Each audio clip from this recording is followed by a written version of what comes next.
Hey, hi, hello, welcome back to I Love Vampire Novels. I'm Alicia. We are reading Arcana Academy by Elisa Kova. We are on week 3, having an update. I think I vlogged this pretty well, so let's just go right into the vloggy bits, alright? Holy shit, so Cal is dead. And Professor B, his reaction to it has me wondering what the fuck. Lauren pulled a reverse card and accidentally killed her friend. He wouldn't let her say goodbye. And now Clara's cleaning up the blood. I'm just curious where this is going. Is Cal really dead? What does he know that we don't know? Because there's something he knows that we don't know. Whew. Okay. Alright.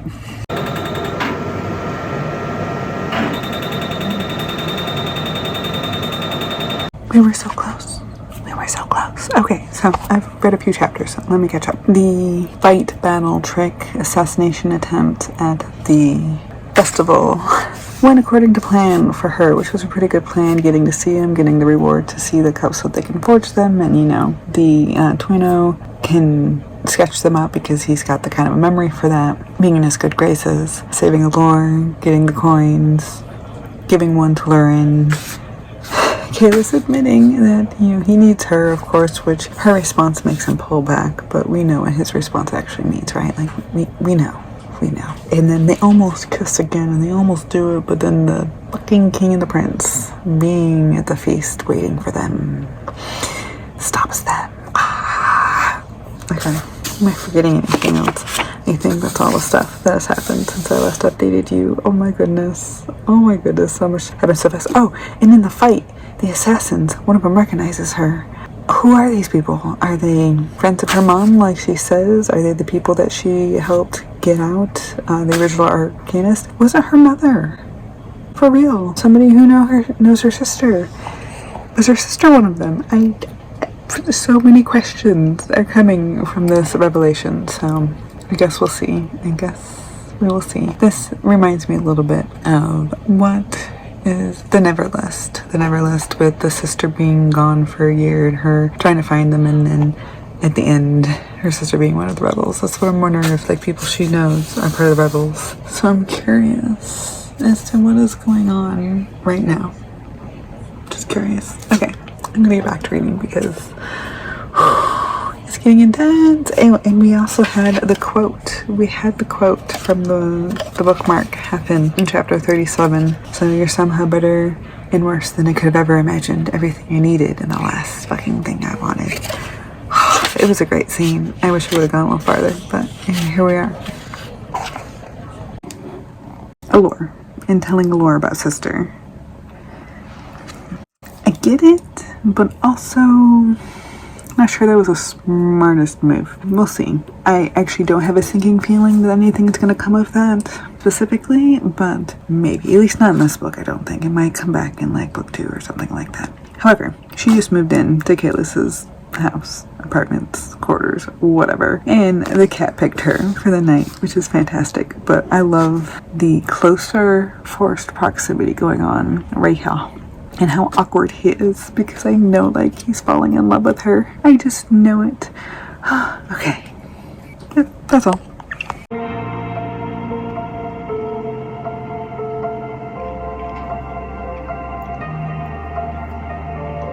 So the sister is dead. We have found her. The grief that comes after actually, it made me cry, y'all. Yeah.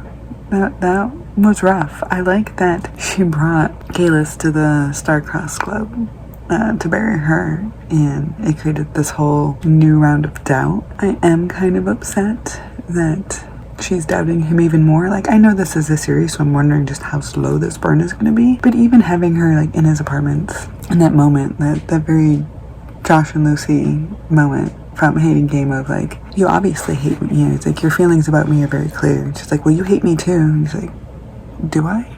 Do I act like I hate you? That was brilliant, but I want more from them. And she was avoiding him for weeks, and he had to come track her down. And I think he's right in the fact that you can't bring back the people that you love because other things matter more. And she's actually in the wrong right now. Like, where we left her off is actually in the wrong right now, which I think is really good for a story overall and for character development, because how do you grow if you're never wrong? You know what I mean? So I am liking that. I don't like where we left off, but I never do. I want them to be together. I think we're going to get a little bit of that before the end event, and then we're going to have that break again. I'm imagining they might steal the cards by the end of this book. I don't think they're going to make the world card yet in this book. I think that might be a Booktube problem. Predictions. It could very well, with the pacing of this book, have that happen. But I think it would be smarter to just be able to get the forgeries done and steal the cards from the king and leave us on a cliffhanger of some kind, and then have that be the problem in book 2. But we will see if I'm correct. I like King Galore and Lauren always. Waiting for... You know what, we might even end after she beats the shit out of Ezza or whatever's coming with the festival. I don't know.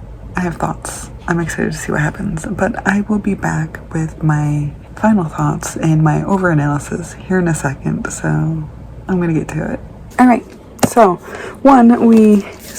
we got to the quote in the book. Great scene. As usual, I want to talk about Kalis and Clara and the building of the relationship. Now, I think I vlogged this pretty well, so I'm not going to talk too much this time here at the end, but I just want to say I love the dynamic between them. I love how broken Kalis is, and that he's been through similar to Clara, but worse. Like, he doesn't have the family to support him while he's going through all this shit, and he's fighting, and he's smart, and he's caring and observant, and I'm pretty sure he knows she's lying to him about agreeing to the wish card and has like a backup plan. But I also feel like he trusts her just a little bit and like wants to believe that she doesn't want to like go against him, that he knows best. Like, I think like there's a duality there. I love how observant he is. I love how he's showing her his better side, like going and getting all the bones out, because that is like a great risk to him to do that, but also a great sign of respect and what he wants from the world. And I do understand like her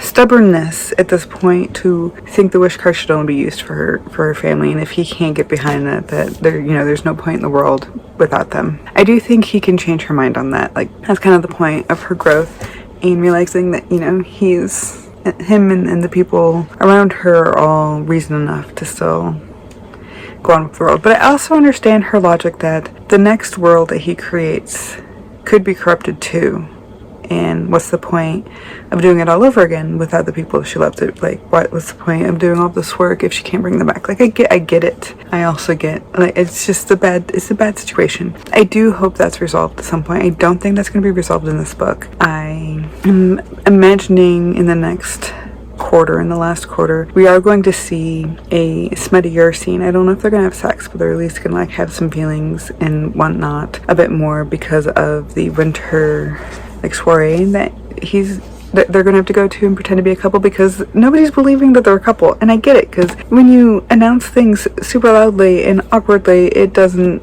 seem real. She should be acting all quiet and whispery and giggly and those kinds of things to prove that she's in love. They shouldn't be able to like separate from each other. He should be eating lunch with her and wanting to be around her when she studies. Like, those are things that would happen in a real relationship. So, they're not faking it too well at the moment, but I don't think he's faking it at all either, So I'm waiting for him to just like give in and prove it to her, and her to stop fighting. I did and didn't like how the older woman, the motherly figure in the Starcross Club, keeps quoting her mom at her. Like, that upsets her, and yes, she needs to hear it. I don't like that her trust keeps like getting pulled back. I want her to start trusting him by the end of this book, at least a little bit.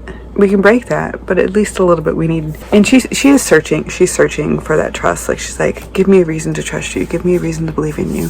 And he has, honestly, given her a ton of reasons to believe in him and trust him. It's just her own biases that she's got to get past. And I want more of her mother. Her mother plays such an overarching role in this that I want to learn more about her. I want to learn more about why she's got these biases. I want to know if she's really dead. Who the frick knows at this point? Who knows if her sister's really dead, and if she just put that bracelet on someone else's bones to kind of disguise the fact that she, ran away. Who knows what actually is really happening? we've had a lot of questions answered. We got a lot more questions going on. I want to know about Silas. I'm loving Lauren. I'm loving Allure, and their connection that they have and the easy friendship she's making with this kind of core group. Ezza is going to come into play in the next quarter. I know we're going to get to the end of the year, we're going to have the soiree. I don't know how much farther we're going to get. I don't think we're going to have the card yet, but I am hoping that she either steals the cards at the end of this, or is the first thing that happened in book 2. I'm pretty sure it's going to be the end of this, because there's been a lot of setup for it, but we have like 140 pages or so left to go, and I am excited to get there. So without further ado, I've pretty much talked about all the things I need to talk about in the third quarter of this book. It was fantastic. I can't wait to finish reading it. We will do that next week. So let me know your thoughts in the comments below. Give me a little sun or moon emoji to let me know you've been here, and I will see you for the finale next week. See you later, y'all. Bye.